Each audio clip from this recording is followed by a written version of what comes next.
25 героев Отечества вокруг героев всей истории ингушского народа. Инспектор Кевкуров лично провел экскурсию в зале славы администрации главы для участников всероссийской акции «Вахта Героев Отечества».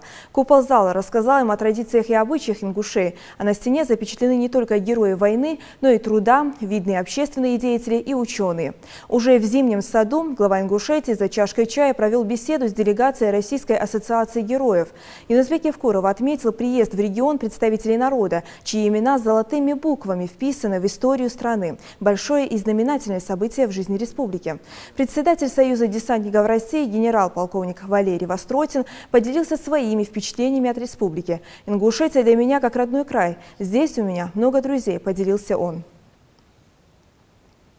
Вы посещаете огромное количество школ, учебных заведений, высших, средних, неважно каких, кадетских корпусов, суворовских училищ.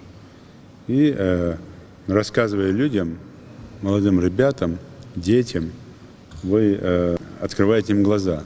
На что? В первую очередь на то, что вы такие же были пацаны, как они. У них есть не то, что шанс стать героем России, у них есть также шанс стать человеком, дослужиться. Но самое главное, в трудной ситуации они должны понимать, в трудной жизненной ситуации, они должны понимать одно, что каждый из нас рисковал своей жизнью и не задумывался о звезде героя, о награде или еще о чем-то. Просто делали свою работу. Нужно это было, вот и делали. И на этом и базируется, наверное, один из самых главных факторов патриотического воспитания человека, как он готов распорядиться своей жизнью, своей судьбой.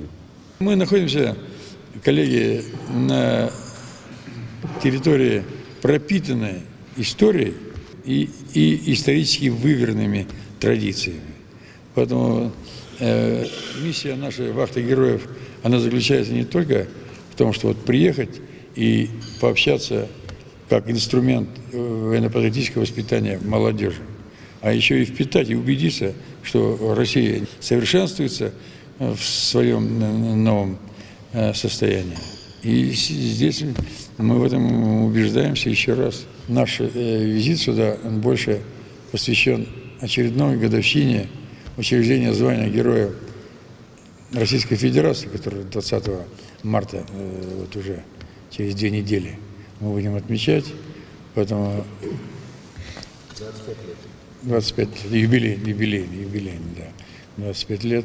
Поэтому спасибо, что принимаете нас.